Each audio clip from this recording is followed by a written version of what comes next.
My love story begins the way all good fairy tales do, with Craigslist and a bottle of wine at 2 a.m.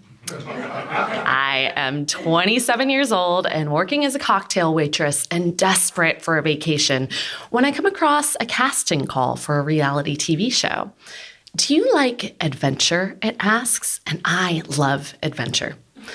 Are you a hopeless romantic? It asks, and I am indeed a hopeless romantic. Do you know somebody from your past who might have gotten away? It asks, and I know so many men who have gotten away. Nearly every man I've dated, actually. So I reply, and 2 months later, after multiple rounds of interviews and one mandatory psychological evaluation, I'm cast. And they send me to Paris on an adventure across the country in search of Benjamin Lago-Gitareux, a Frenchman I haven't seen or spoken to in nearly a decade. Now, I know this sounds a little bit crazy, but Benjamin, Ben, is someone I really liked, and I think he liked me too. We met in France's Champagne region when I was an exchange student on my gap year before college, and Ben was so French. We sat across from each other in class, and we would spend hours at a time just making eye contact. And I remember the day I got up the courage to ask him, what was going on between us. And he said to me, "Mais il faut pas sortir ensemble pour être un couple, il suffit de regard," which translates roughly to, one doesn't need labels to be a couple. All you need is a glance. And as it turned out, Ben was exchanging glances with multiple girls. Insofar as a reality show is concerned, though, he is perfect, foreign, attractive, emotionally unavailable. So I pack a camera-ready wardrobe and entrust my love life to this helplessly disorganized production crew. And our first stop is in Montpellier, where last I heard Ben worked in a sex shop, body painting half-naked women. And so that's where we start. They put me on a street corner and have me asking random strangers for directions. There's a lot of, "Excusez-moi, monsieur, où est le sex shop, s'il vous plaît?" And we film like this for 2 weeks. They take me from sex shop to sex shop in different cities and places of work and former apartments. And it's a really intense process. And there are makeup changes and wardrobe changes. And quite honestly, days I almost changed my mind altogether. But before I know it, I am standing at the edge of the Pont des Arts, Paris's Lovelock Bridge, as a sound engineer attaches a microphone to my bra. And he instructs me to just walk casually across the bridge, and Benjamin will be there somewhere on my right. And I watch as a crowd gathers on the sidewalk, and I hear one man in the crowd ask the production assistant, he says, "Isn't she famous? Like one of those American actresses that just moved to Paris, Scarlett Johansson, Natalie Portman?" And I hear her assure him, "Oh, no, that's nobody." She turns to me and says, "Oh, by the way, Ben knows somebody is looking for him, but he doesn't know that it's you." She says, "Action," and I do my best to walk casually across this bridge, and sure enough, there he is on my right. And Ben looks so different from when I last saw him. Instead of a half-unbuttoned shirt and torn jeans, he's standing there in leather shoes and a suit jacket with his hands on the guardrail overlooking the Seine. And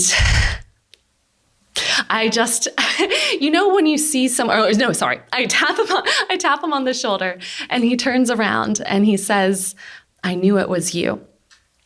And then he says, "I'll never leave you again." And I hear myself say, "You don't have to." Ben leans in to kiss me, and 2 minutes later, the cameramen literally have to come in and pull us apart. And when you just run into someone from your past, you revert to who you once were. Well, the same goes for sleeping with them, apparently. We spend that night in Ben's hotel room, and everything about him is just immediately and intensely familiar. We just lie there pinching each other, asking if it's all real. "Do you mean what you said on the bridge?" I ask him. And he says, "Yeah, but I don't do distance." And I ask, "So what do we do?" And he says, "You move to France." The next day, we drive home to Ben's house in the Champagne region, seems like a veritable chateau amongst the vineyards. And I call my mom to tell her the good news. I say, "Hey, Mom, I think I found my husband." And she asks, "Are you on camera?" And I say, "No." And she says, "Are you on drugs?" And I don't answer because Ben's parents have arrived and they're downstairs waiting for us with champagne. And we have so much to figure out, but the house, which technically belongs to his parents, is ours until we do. And Ben sets up our bedroom in what used to be the guest room in a wing of the house overlooking this beautiful walled-in garden. And he takes to calling me all sorts of nicknames, mon cœur, mon petit chat, mon amour, mon amour. And I can still hear the sound of his voice echoing against those rafters. Mon amour, viens voir. Fast forward 1 year later, and our show has aired as the pilot episode of FYI's Find My First Love, and it's made it to the Today Show with Kathy Lee and Hoda and to obscure television networks all across the world. And we've just signed a lease on a 40 square meter apartment in downtown Reims. And all of these beautiful messages of support start pouring into my DMs from people who've seen the show. And at first, I read every single one.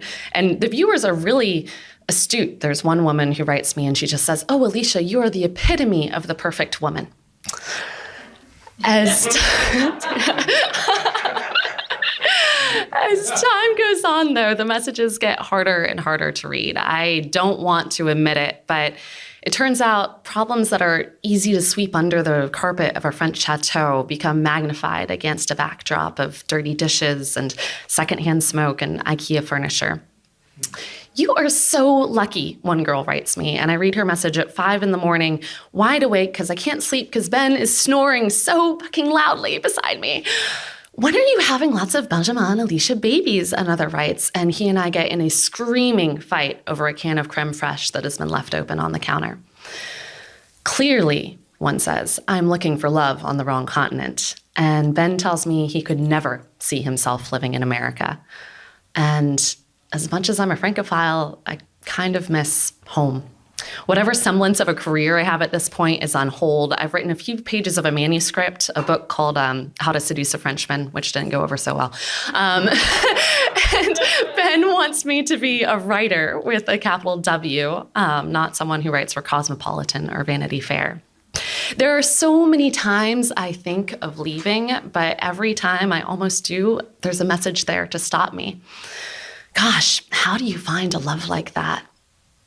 To give up on the gift that we've been given feels like giving up on love itself. And so I don't. A few months later, Ben and I decide we could use a vacation. And so we drive to the beach and I lay down on the sand and he starts painting me like he used to paint those women in the sex shop, a calligraphy of blues and pinks and yellows. And I close my eyes, and when I open them, there's a crowd that has gathered, just like on that Lovelock Bridge. And I look at Ben, and I see he's down on one knee. And he says, "Mon amour, veux-tu être ma femme?" My love, will you be my wife? I pause, look into his eyes, and hear myself say, "I can't." It's been almost exactly a decade since I replied to that casting call on Craigslist, and our show is still airing on obscure television networks all across the world. It's also $2.99 on Amazon Prime, or if you subscribe to my Substack newsletter, I can send you a bootlegged version. When people see the show, one of the first questions I always get is, how much of that was real? And I always think to myself, everything. The chateau, the champagne, the look in Ben's eyes moments after that proposal when he pulled me close and told me that everything was going to be okay. I don't know if I believe in fairy tales, but I do believe in that.